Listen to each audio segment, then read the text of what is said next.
Let's look at how to animate a camera along a path. And before we do that, I want to add a backdrop to my scene. So let's create a plane, and I'm gonna make it a little bit wider, and I'm gonna increase its height. And now I'm gonna go to edge mode, and I'll select this whole edge, open my modeling toolkit and hit extrude, and then pull this edge upwards. So I'm creating this backdrop because when I animate my camera along a path, I want it to always have a background to give my image more context. This edge, I'm going to round it up, so I'm going to bevel it too, so that it doesn't create any hard shadows in my render. Okay, so this looks good.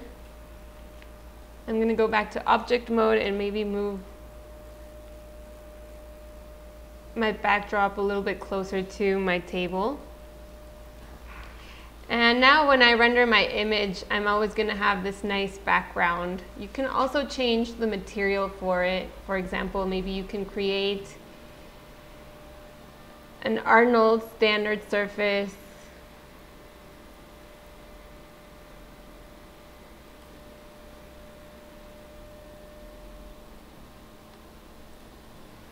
and assign it, and maybe we'll make this material have combine with the peach tones in my texture.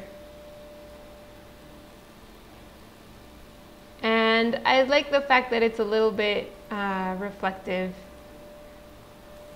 If you wanted to experiment a lot, you could even make it more of a metal backdrop, or if you just didn't want to have any reflections, you can take the metalness off.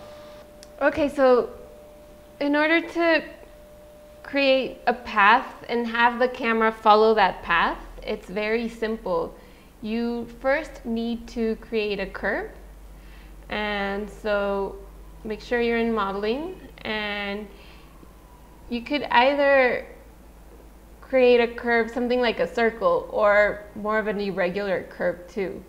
So for example, if you created a circle, what would happen is that you could have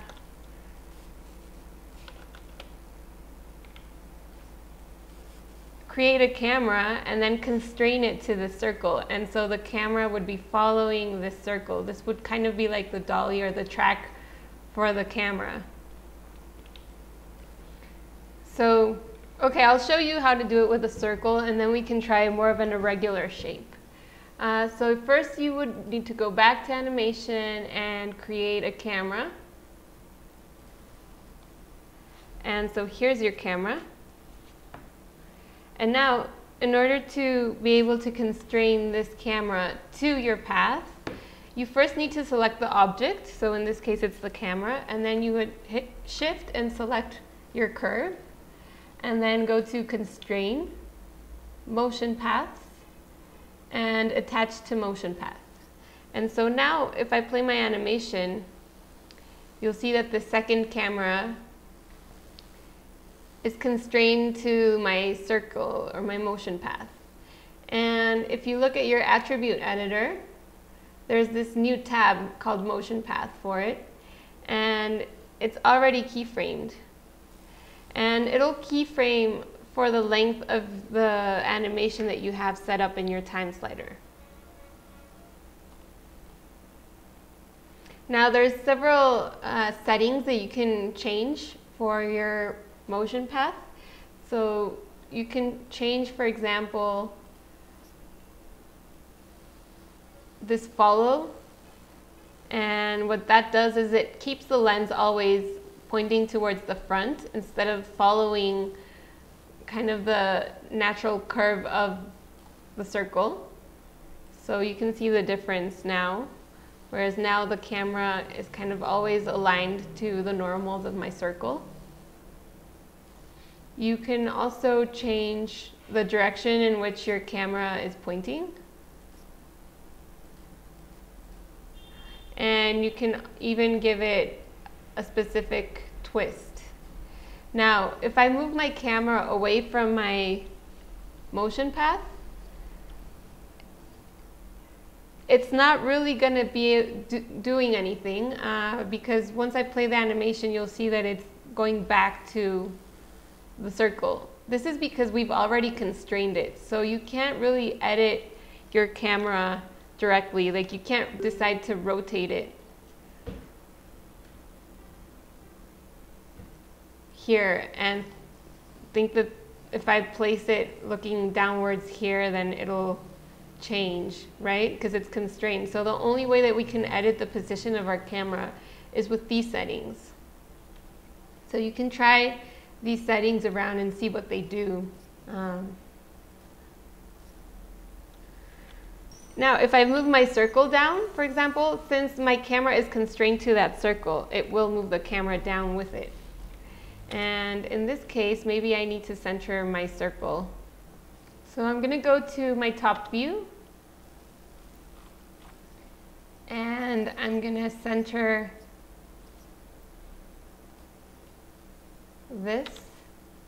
And now if I go to my new camera and I play the animation, you can get a sense of what I'm filming. So maybe I need to make the radius of my circle a little bit larger. So I can stop my animation and scale my path.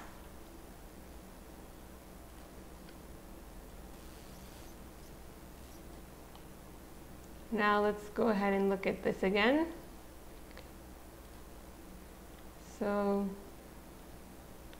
this is a little bit better. Now maybe I want to be a little bit higher in my table.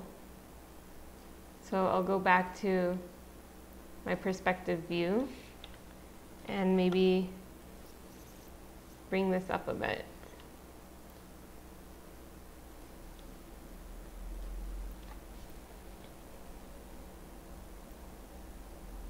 Okay, so this is better.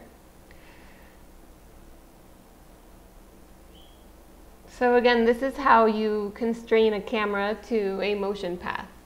And the same way we created a circle, you could also create more of an irregular curve. So for example, if I go to a side view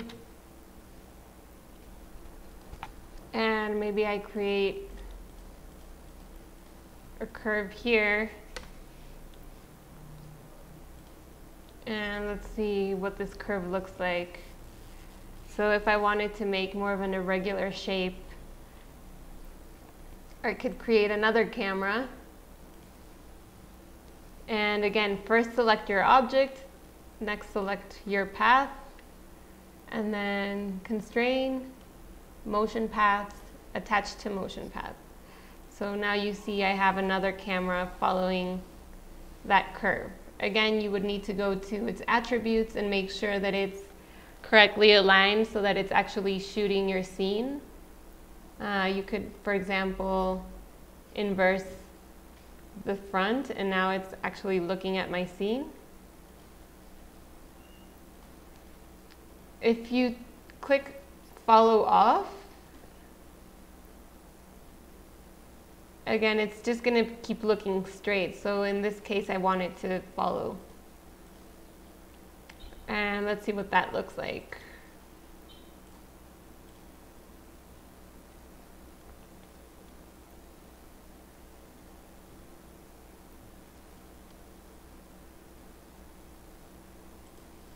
Okay, so this is how you attach a camera to a motion path.